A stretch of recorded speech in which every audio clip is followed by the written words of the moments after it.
Bismillahirrahmanirrahim. Assalamualaikum warahmatullahi wabarakatuh.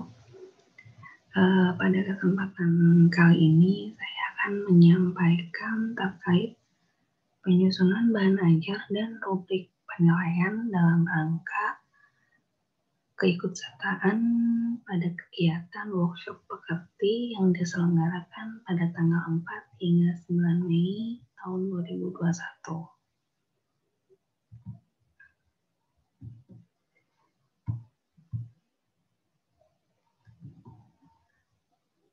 Nah, kemudian berikut adalah identitas saya, yaitu nama saya Nia Aryani Putri dari Program Studi Teknologi Pangan Fakultas Pertanian Universitas Sultan Ageng Tirtayasa. Kemudian ada beberapa pokok pembahasan yang akan disampaikan pada pemaparan materi pada kesempatan hari ini, yaitu nanti akan dibagi menjadi dua. Yang pertama adalah penyampaian tentang bahan ajar. Jadi nanti untuk bahan ajar akan disampaikan beberapa submateri, yaitu yang pertama fungsi dari bahan ajar. Yang kedua adalah jenis-jenis atau macam dari bahan ajar. Yang ketiga, isi bahan ajar.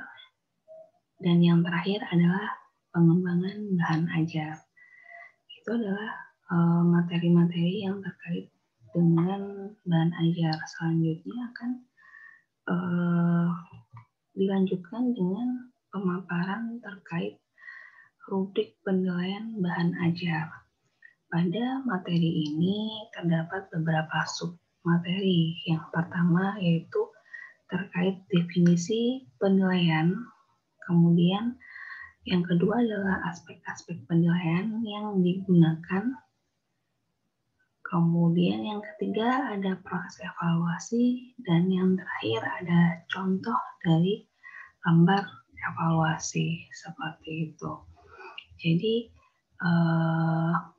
harapannya nanti pada pemaparan hari ini dapat membantu untuk menambah wawasan terkait penulisan maupun pengembangan bahan ajar, sebab pada slide ini nanti kita akan mengetahui bentuk dari bahan ajar itu seperti apa, pengembangannya bagaimana, dan apa aja sih yang dinilai dalam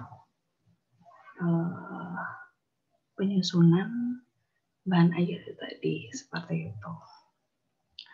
Oke, mungkin kita akan lanjut ke materi yang pertama, yaitu tentang definisi bahan ajar.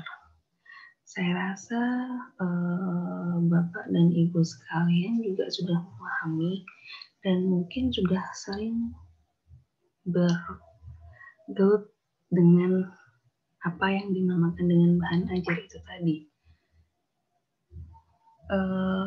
Bahan ajar di sini merupakan segala bentuk bahan yang digunakan untuk membantu dosen maupun guru, yang dalam konteks ini adalah pendidik atau pengajar, untuk melaksanakan proses pembelajaran. Jadi dari sini dapat diambil kesimpulan bahwa bahan ajar itu merupakan segala bentuk bahan atau media yang digunakan bagi para pendidik maupun pengajar, yang dalam hal ini bisa guru maupun dosen, dalam melaksanakan proses pembelajaran. Jadi saya rasa terdapat banyak bentuk bahan media yang digunakan oleh para pengajar untuk mendukung penyampaian materi kepada peserta didik, seperti itu. Apalagi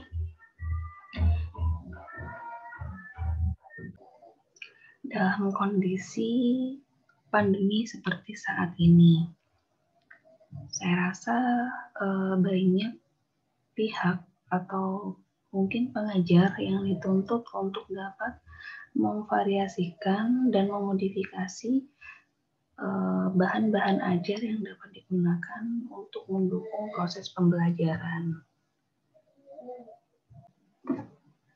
Saya rasa itu definisi dari bahan ajar. Kemudian kita lanjutkan untuk fungsi dari penggunaan atau keberadaan bahan ajar itu tadi. Yang pertama, kita bagi untuk pembelajaran secara klasikal, yaitu pembelajaran di kelas. Yang kedua yaitu pembelajaran individual, yaitu yang dilakukan oleh individu masing-masing, dan yang terakhir adalah pembelajaran kelompok. Untuk pembelajaran klasikal, di situ dikatakan bahwa bahan ajar digunakan sebagai pengendali proses pembelajaran, dan dalam hal tersebut peserta didik bersifat pasif. Kemudian bahan ajar juga digunakan sebagai bahan pendukung proses pembelajaran yang diselenggarakan. Kenapa dikatakan peserta didik itu bersifat pasif? Karena dalam penyampaiannya di dalam kelas memang bahan ajar itu tadi disiapkan oleh dosen atau tenaga pengajar, dan memang sebagian besar yang berperan aktif itu adalah dosen atau pengajar, walaupun dalam kenyataannya terdapat banyak bentuk pembelajaran yang sudah divariasikan dengan mahasiswa atau pelajar sebagai pusat pembelajaran atau student center learning seperti itu. Yang kedua yaitu pembelajaran individual, di mana bahan ajar sebagai media utama dalam proses pembelajaran. Yang kedua, sebagai alat untuk menyusun dan mengawasi peserta didik dalam memperoleh informasi. Dan yang terakhir, sebagai penunjang media pembelajaran individu lainnya. Jadi, bahan ajar itu juga dapat digunakan sebagai pembelajaran secara individu. Jadi, masing-masing individu itu dapat mempelajari bahan ajar yang disediakan atau dibuat oleh pengajar seperti itu. Dan yang terakhir, pembelajaran secara berkelompok. Di sini bahan ajar digunakan sebagai bahan yang terintegrasi dengan proses belajar kelompok. Dan yang terakhir sebagai pendukung bahan belajar utama. Jadi terdapat beberapa macam fungsi dari keberadaan atau disusunnya bahan ajar itu tadi. Nah, di sini ada jenis bahan ajar di mana dibagi menjadi dua, yaitu bahan ajar cetak maupun bahan ajar non-cetak. Secara konvensional atau mungkin dulu sebagian besar bahan ajar itu dalam bentuk cetak, baik itu buku, modul, handout maupun lembar kerja. Namun sebelum pandemi ini pun bahan-bahan tersebut itu tersedia dalam bentuk soft file atau online seperti itu ya. Nah, sekarang di kondisi pandemi ini yang memang memaksakan kita untuk tidak bisa bertemu secara langsung untuk melakukan proses pembelajaran, maka bentuk-bentuk pembelajaran atau bentuk bahan ajar itu dapat berupa video, audio, maupun yang lain seperti itu. Nah, kemudian untuk isi dari bahan ajar itu tadi dibagi menjadi 3. Yang pertama berisi tentang pengetahuan, keterampilan, dan yang terakhir adalah nilai atau sikap. Jadi dalam bahan ajar tersebut itu harus mencakup ketiga poin ini tadi, berisi tentang teori-teori yang secara sistematis disusun, berisi fakta-fakta, konsep-konsep, rumus, dan lain sebagainya. Itu masuk dalam hal sisi pengetahuan. Untuk keterampilan, jadi ada juga modul-modul atau lembar kerja yang memang bertujuan untuk meningkatkan keterampilan dan mengembangkan nilai atau sikap yang dimiliki oleh peserta didik, seperti itu. Kemudian di sini ada pengembangan bahan ajar. Pengembangan bahan ajar perlu dilakukan untuk membangun situasi pembelajaran secara dinamis dan tercapainya tujuan dari suatu pembelajaran. Tenaga pendidik atau pengajar hendaknya harus memahami beberapa hal berikut. Yang pertama yaitu karakteristik isi pesan pembelajaran yang akan disampaikan agar tidak terjadi kesalahan dalam memilih strategi pembelajaran. Yang kedua yaitu harus memahami interaksi pembelajaran, pengelolaan kelas, dan pemilihan bahan serta media pembelajaran maupun instrumen evaluasi yang akan digunakan. Jadi bahan ajar pun itu tidak bersifat statis tapi bersifat dinamis. Dan untuk prinsipnya, pengembangan bahan ajar itu harus mencakup relevansi, konsistensi, dan adekuasi, di mana untuk relevansi yaitu bahan ajar relevan dan memiliki keterkaitan dengan pencapaian pembelajaran. Untuk konsistensi yang di sini yang dimaksud adalah keajekan antara bahan ajar dengan capaian pembelajaran yang harus dikuasai oleh mahasiswa maupun peserta didik. Yang terakhir adalah adekuasi, yaitu di sini dirasa bahan ajar itu tidak perlu terlalu banyak dan tidak perlu terlalu sedikit. Jadi dia harus cukup untuk berisi materi-materi yang membantu mahasiswa dalam menguasai capaian pembelajaran yang akan dicapai atau yang akan diajarkan kepada mahasiswa. Nah, di sini ada paradigma kurikulum sebagai sebuah program dan dapat dilihat pada gambar bahwa kurikulum itu meliputi atau melalui suatu rancangan yang diawali dari penentuan profil lulusan, kemudian diturunkan atau di breakdown menjadi penyusunan capaian pembelajaran lulusan yang diturunkan lagi pada CP masing-masing mata kuliah dalam bentuk RPS masing-masing perkuliahan atau masing-masing mata kuliah. Kemudian dalam prosesnya itu pembelajaran akan dilakukan dan melibatkan dosen, mahasiswa maupun sumber belajar serta lingkungan dan sarana maupun prasarana yang ada di sekitar.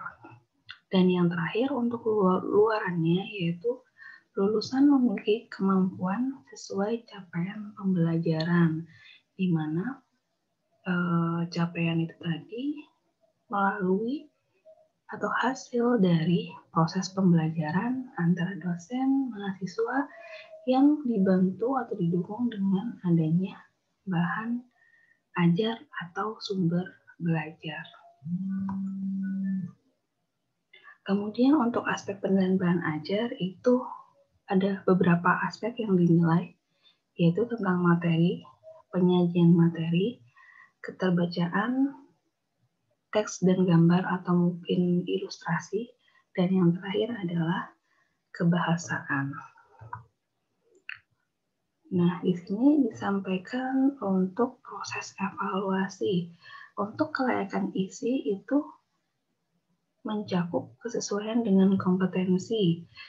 Jadi, apakah bahan ajar itu sudah sesuai dengan kompetensi yang ingin dicapai pada perkuliahan tersebut. Kemudian kesesuaian dengan perkembangan peserta dan seterusnya. Itu untuk kelayakan isi. Untuk kelayakan kebahasaan itu mencakup keterbacaan, kejelasan informasi, kesesuaian dengan kaidah bahasa Indonesia yang baik dan benar. Jadi dalam penyusunannya, penggunaan bahasa, kemudahan dalam pemahaman itu juga menjadi bahan evaluasi dalam penyusunan bahan ajar. Yang ketiga yaitu komponen penyajian. Di sini yang dinilai adalah kejelasan tujuan atau indikator yang ingin dicapai. Kemudian urutan penyajiannya, pemberian motivasi, daya tarik, dan seterusnya. Yang keempat yaitu komponen kegrafikan. Itu kalau boleh saya katakan terkait dengan tampilan, layout, grafik, ilustrasi, dan lain sebagainya. Karena menurut saya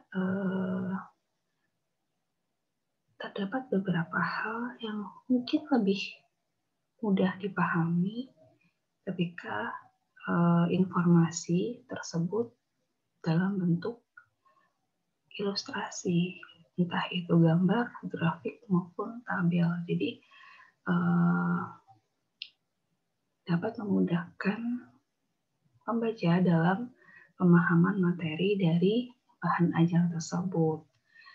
Kemudian bisa penggunaan font, jenis, dan ukuran. Jadi proporsi penulisan atau gaya tulisan di bahan ajar itu juga merupakan aspek penilaian dari